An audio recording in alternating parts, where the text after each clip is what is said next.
Let's solve some math problems here to prepare for the ASVAB test.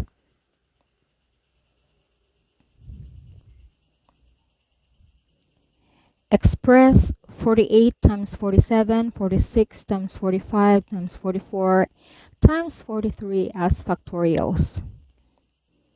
So how are we going to do this when we're only given numbers from 43 to 48? So taking a look at the choices here, we have division of factorials. So we have a factorial of a number in our numerator as well as in the denominator. Since the numbers left here are only from 43 to 48, so that means the numbers from 42 down to 1 or from 1 to 42, they are cancelled out. So we can write 48 factorial. So this means you multiply all the numbers from 1 to 48.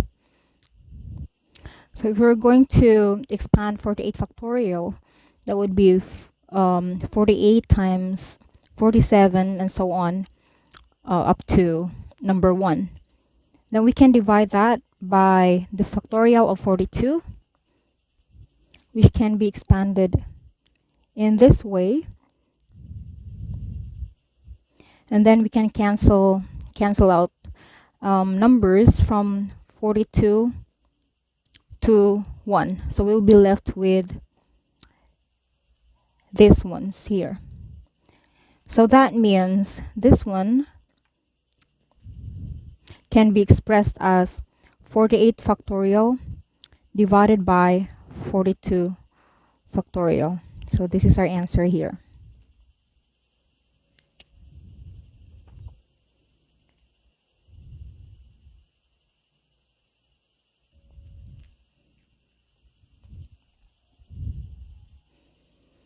All right, an example of a quadratic equation is, so when we say quadratic equation has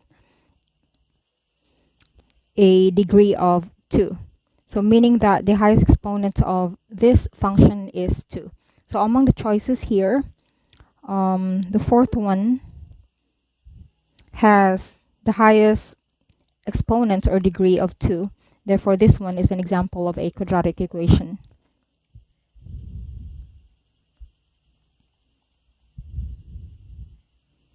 Which of the following is a prime number? So what is a prime number? A prime number can only be divided by itself and by 1. So among the choices here, we have 17, 12, 9, and 22. The rest of them from 12 to 22, only 17 can be divided by itself and by 1. So the answer here is 17.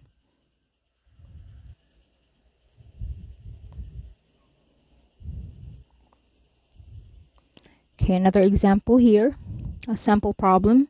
Solve the following quadratic equation by completing the square. We're given the equation x squared minus 6x minus 7 equals 0.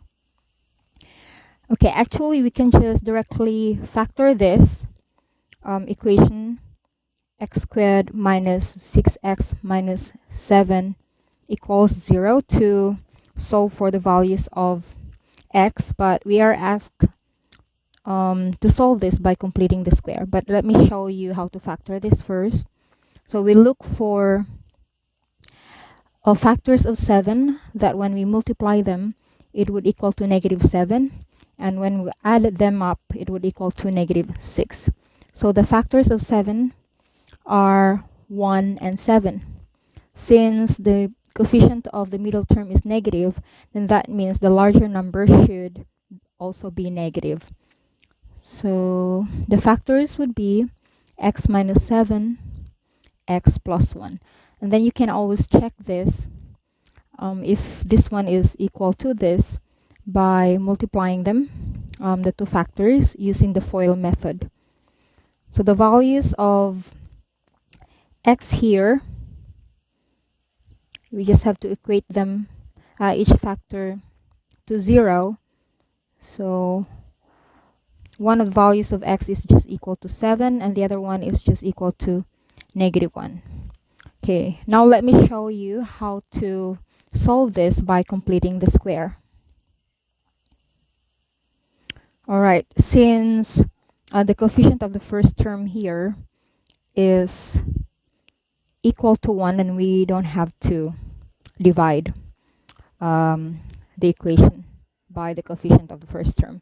Now we can write this quadratic equation in the form x squared plus bx equals c, because this one is in the form ax squared plus bx plus c equals 0, and our a here is equal to 1. So let's do that.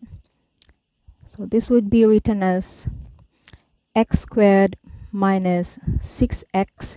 We transpose 7 to the right and -7 to the right, then this would become positive 7 or equal to positive 7. Then we add both sides of the equation by the square of the half of the coefficient of the middle term. So this would be x squared minus 6x plus our b here is -6, so this is -6 over 2 squared. Okay, equals 7, and whatever you add to one side of the equation, you should add the same to the other side of the equation. So this is -6 over 2 squared. And now we can factor the left side of the equation into a perfect square, this one. So we can write this as x plus -6 over 2 squared equals 7 plus -6 over 2 squared. And let's simplify this. This is just x minus 3 squared equals 7 plus -3 squared. So this is just x minus 3 squared equals 7 plus 9. This is just 9, -3 squared. So this is 16. And then we get the square root of both sides.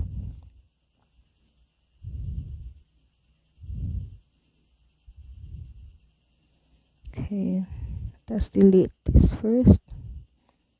So we square root both sides, then we'll have x minus 3 equals the square root of 16.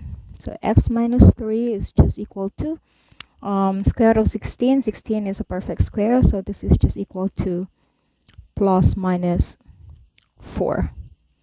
And then, okay, we can add 3 to both sides. So plus 3 plus 3. And this cancels out. Therefore, x is just equal to plus minus 4 plus 3.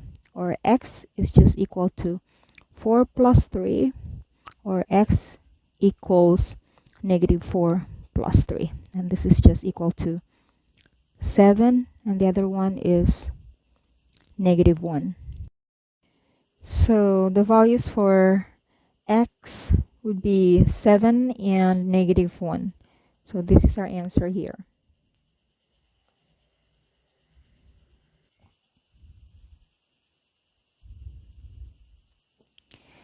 Which of the following is true of a rhombus? So what is a rhombus?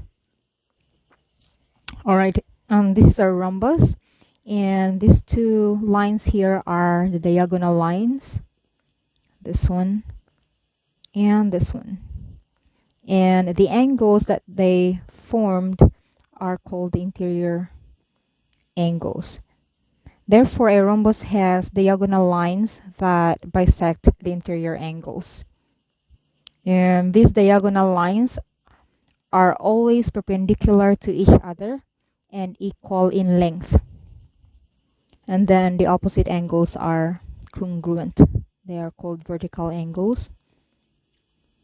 And this one is congruent to this one. So among the choices here, the answer should be this one. This one is true. The diagonal lines bisect the interior angles. So this cannot be because the opposite angles are congruent. Okay, they're always perpendicular and they are equal. So this should be the answer.